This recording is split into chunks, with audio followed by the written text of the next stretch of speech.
This channel does not promote any violent, harmful, or illegal activities. All content provided by this channel is meant for an educational purpose only. SIR এর বিষয় SIR এর শেষ পর্যায়ে edit মোডে চলে গিয়েছে নির্বাচন কমিশন। তার কারণ 2002 ভোটার তালিকায় নাম নেই, তাই বাবা ঠাকুরদার নামে ফর্ম ফিল আপ, এমন বুথ ফের খতিয়ে দেখার নির্দেশ দিল নির্বাচন কমিশন। 2002 সালে তালিকায় নাম নেই, তাই বাবা ঠাকুরদার নামে ফর্ম ফিল আপ, এই ধরনের বুথ আবারও খতিয়ে দেখার নির্দেশ দিয়েছে নির্বাচন কমিশন। প্রোজেনি ম্যাপিং বা বংশগত মিল বেশি হয়েছে এমন বুথই এখন কমিশনের স্ক্যানারে রয়েছে। এবার প্রশ্ন হচ্ছে, এই প্রোজেনি ম্যাপিং কি? 2002 সালে ভোটার তালিকায় নাম নেই বলে বাবা মা ঠাকুরদার নামে ফর্ম ফিল আপ করে থাকলে সেটাকেই এই প্রোজেনি ম্যাপিং বলে।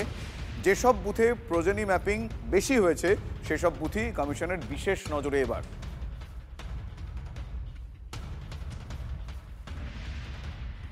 আর এই প্রোজেনি ম্যাপিং সংক্রান্ত কমিশনের তথ্য তাজ্জব করার মতন। তার কারণ 50-এর বেশি বিধানসভায় এই প্রোজেনি ভোটারের সংখ্যায় অনেকেই অবাক হয়ে গিয়েছেন। তার কারণ সেখানে দেখা যাচ্ছে 2002-এর পর ভোটার হয়েছেন এমন ভোটার 50 বিধানসভায় সব থেকে বেশি। 2002 সালের পর ভোটার হয়েছেন এমন ভোটার কোথাও 62%, কোথাও 66%, অর্থাৎ 2002 সালে ভোটার ছিলেন 50টি বিধানসভায়, এমন ভোটার মাত্র 35%। আমার সহকর্মী সিজার মণ্ডল এই মুহূর্তে আমার সঙ্গে রয়েছেন নিউজ রুম থেকে সরাসরি। সিজার, আমি প্রথমেই জানতে চাইবো, এই যে অ্যাভারেজ এখনো পর্যন্ত এই সমস্ত পার্সেন্টেজগুলো আসছে প্রোজেনি ম্যাপিংয়ের পর, যেটা সত্যি খুব অবাক হয়ে যাওয়ার মতো, কিন্তু প্রথমেই জানতে চাইবো যে প্রোজেনি ম্যাপিং বলতে এক্স্যাক্টলি কি বোঝানো হচ্ছে, কোন বিষয়গুলো দেখা হচ্ছে? দেখো, এই প্রোজেনি ম্যাপিং বলে এই শব্দটা একদম ব্যবহার না করে খুব বাংলা ভাষায় যেটা সাধারণভাবে মানুষ বুঝতে পারবে সেটা হচ্ছে, 2002-তে আমার নাম ছিল, 2025-এর এসআইআর-এর সময় আমার নাম তখন বলা হবে সেলফ ম্যাপড, অর্থাৎ 2002-তে আমার নাম ছিল। কিন্তু একজনের 2002-তে নাম ছিল না, কিন্তু তার বাবা বা ঠাকুরদার নাম ছিল, তাদেরকে বলা হচ্ছে প্রোজেনি ম্যাপড, অর্থাৎ বংশগত তালিকা ধরে তাদেরকে ম্যাপ করা হচ্ছে, তাদের লিঙ্ক করা হচ্ছে। আর এই জায়গাতেই কোথাও যে তথ্য এখন পর্যন্ত 1 ডিসেম্বর পর্যন্ত নির্বাচন কমিশনের কাছে এসছে, সেটাই কোথাও একটা আশঙ্কা তৈরি করেছে কমিশনের কর্তাদের মধ্যে। তার কারণ, যেমন শামশেরগঞ্জ বিধানসভা ক্ষেত্রে দেখা যাচ্ছে প্রোজেনি ম্যাপড সংখ্যাটা বিপুল। কিরকম? শামশেরগঞ্জ বিধানসভা ক্ষেত্রে মোট ভোটারের সংখ্যা 2025-এর ভোটার লিস্ট অনুসারে 2,52,881 জন, আর তার মধ্যে সেলফ ম্যাপটা অর্থাৎ 2002 সালে নাম ছিল কতজনের? মাত্র 68,499 জন। তাহলে খুব সহজ অ্যারিথমেটিক অনুসারে, পাটিগণিতের নিয়ম অনুসারে 1,63,434 এবং 1,66,000 ভোটার, তারা 2002-এর পরে নাম উঠেছে।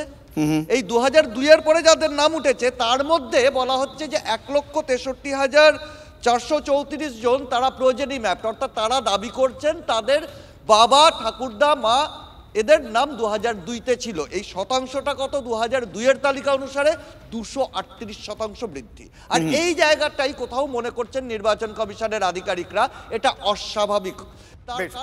সিজার, তুমি আমার সঙ্গে থাকো, আমি আরো একটা এই বিষয় নিয়ে আরো একটা আপডেট দর্শকদের দিয়ে তোমার কাছে আসছি। সেটা হচ্ছে, কমিশনের নজরে 4 সংখ্যালঘু অধ্যুষিত জেলার 50টি বিধানসভা। কেন?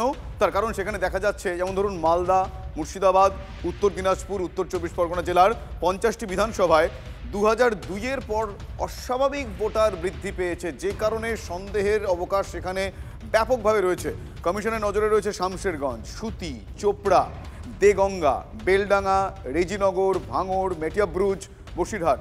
এইসব এলাকায় 2002-এর পর ভোটার হয়েছেন প্রায় 65% মানুষ। বিরোধীরা তাই প্রশ্ন করছেন, এখানে কি বাবা বদল বা বাবা বানানোর খেলা হয়েছে, নাকি দালাল চক্রের হাত ধরে এই সমস্ত হয়েছে? এখানেও কি জানিয়ে বা না জানিয়ে বাবা বানিয়ে নথি জমা দিয়ে বাংলাদেশিরা অবৈধভাবে ভোটাররা এখানে রয়েছেন? এই প্রশ্নগুলোর উত্তরের খোঁজ চলছে। আমি সিজারের কাছে আরও একবার যাবো। সিজার, এই অস্বাভাবিকতাটা 65% is not a matter of joke, সেক্ষেত্রে দেখতে পাওয়া যাচ্ছে, তাহলে খুব অস্বাভাবিক বায়োলজিক্যাল কিছু ভাবনা না আসলে তো এটা সম্ভব নয়, তাই না? সেই সেই জায়গা থেকে কিন্তু যে আশঙ্কা বা যে সন্দেহটা তৈরি হয়েছে এই জায়গা থেকেই, যেখানে বলা হচ্ছে যে 2002-এর পরে তাহলে অধিকাংশ ভোটার তারা ভোটার হয়েছেন, কিন্তু সেখানে ভোটার তালিকা দেখলে দেখা যাচ্ছে যে অনেকেরই যারা 2002-এ নাম ছিল না, 2002-এর পরে প্রোজেনি ম্যাপ অর্থাৎ 2002-এর পরে নাম তুলেছেন ভোটার লিস্টে, তাদের কারুর বয়স 50, কারুর বয়স 55, কারুর বয়স আবার 45, অর্থাৎ 2002-এর সময় কিন্তু তারা ভোটাধিকার প্রয়োগ করার মতো তাদের বয়স হয়েছিল। আর সেই জায়গাটাই তারা খতিয়ে রাখার চেষ্টা করছেন, তাহলে সেই সময় তারা ভোটার লিস্টে নাম তোলেননি কেন? না আদৌ তাদের মানে তাদের বায়োলজিক্যালি যে বংশগত তালিকা দেখা হচ্ছে সেটা সম্পর্ক নেই, বাইরে থেকে কেউ এসে, কারণ ইতিমধ্যেই গত 1-2 মাসে এরকম ভুড়ি ভুড়ি জেলা থেকে উদাহরণ এসছে যারা দেখা যাচ্ছে অনুপ্রবেশকারীরা এই রাজ্যের বাসিন্দা, এই ভারতের নাগরিককে বাবা বানিয়ে, কেউ শ্বশুরকে বাবা বানিয়ে, কেউ মামাকে বাবা বানিয়ে বাংলাদেশ থেকে এসে বা অনুপ্রবেশকারীরা তারা এখানে ভোটার লিস্টে নাম তুলেছেন। এই ভূতটা অনুপ্রবেশকারীদের ভূতটাকে খুঁজে বের করতেই কিন্তু এই প্রোজেনি ম্যাপিং যেখানে অস্বাভাবিক হারে বেশি হয়েছে সেই জায়গাগুলো ফের খতিয়ে দেখার সিদ্ধান্ত নিয়েছে কমিশন। বেশ বেশ, সিজার সঙ্গে থাকো। এই মুহূর্তে বিজেপি নেতা রাহুল সিনহা আমাদের সঙ্গে টেলিফোন লাইনে রয়েছে। রাহুল বাবু, এই যে বেশ কিছু অস্বাভাবিকত্ব এই মুহূর্তে নজর আসছে প্রোজেনি ম্যাপিং, যেটা আমার সহকর্মী সিজারও বলছিল, যে আমি আপনাকে একটা উদাহরণ দিচ্ছি তাহলে বুঝতে পারবেন আপনি নিশ্চয়ই শুনছিলেন। এই যে 2002-এর পর অস্বাভাবিক ভোটার বৃদ্ধি পেয়েছে বেশ কিছু সংখ্যালঘু এলাকায়, সেখানে কমিশনের নজরে শামশেরগঞ্জ, সুতি, চোপড়া, দেগঙ্গা, সেখানে দেখা যাচ্ছে যে 2002-এর পর ভোটার হয়েছেন প্রায় 65% মানুষ, যেটা অস্বাভাবিক বললেও কম বলা হয়। কি বলবেন? না, ঘটনা হচ্ছে প্রোজেনি ম্যাপিং এ যে তথ্যটা উঠে এসছে আমাদের কপালে ভাঁজ হচ্ছে না, এটা অন্যদের কপালে ভাঁজ হচ্ছে। যারা বড় বড় কথা বলেছিল কোনো অনুপ্রবেশ হয় না, কোনো কিছু হয় না, সেই লোকের আজকে দেখুক যে কি করে এই রকম একটা অস্বাভাবিক ভোটারের বৃদ্ধি হতে পারে।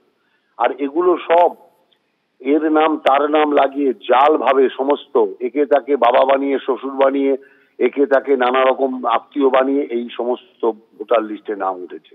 অতএব আমরা মনে করি এই প্রোজেনি ম্যাপিং এর মাধ্যমে যে সংখ্যাটা এসছে সেটা একটা বিভৎস সংখ্যা। অতএব অনুপ্রবেশকারী নিয়েই চলার অবস্থা হচ্ছে। অতএব এর পুরোপুরি একদম সরাসরি তদন্ত হওয়া দরকার, আর হয়ে এই অনুপ্রবেশকারীদের চিহ্নিত করে উপযুক্ত ব্যবস্থা নেওয়ার দরকার আছে। ধন্যবাদ রাহুল বাবু আপনার প্রতিক্রিয়ার জন্য। আপনাদের আরও একবার জানিয়ে রাখবো, এই মুহূর্তে নির্বাচন কমিশন বেশ কিছু জায়গায় এই এসআইআর এর কাজ করতে গিয়ে অবাকই হয়েছে। তার কারণ হচ্ছে কমিশনের নজরে 4টি সংখ্যালঘু অধ্যুষিত জেলার 50টি বিধানসভা। তার কারণ সেখানে মালদা, মুর্শিদাবাদ, উত্তর দিনাজপুর, উত্তর 24 পরগনা, এই জেলাগুলোর 50টি বিধানসভায় 2002-এর পর থেকে দেখা যাচ্ছে যে অস্বাভাবিক হারে ভোটার বৃদ্ধি হয়েছে। অস্বাভাবিক হারে কমিশনের নজরে যে সমস্ত এলাকাগুলো রয়েছে সেখানে দেখতে পাওয়া যাচ্ছে প্রায় 65%-এর বেশি ভোটার বৃদ্ধি। কী কারণে, কিভাবে যাদের 2002-তে ভোটার লিস্টের নাম ছিল না, কি করে তাদের 2025-এ এসে দেখতে পাওয়া যাচ্ছে না, এই যাবতীয় বিষয়গুলো প্রোজেনি ম্যাপিং এবং অন্যান্য পদ্ধতিগত অবলম্বন করে কিন্তু নির্বাচন কমিশন বোঝার চেষ্টা করছে।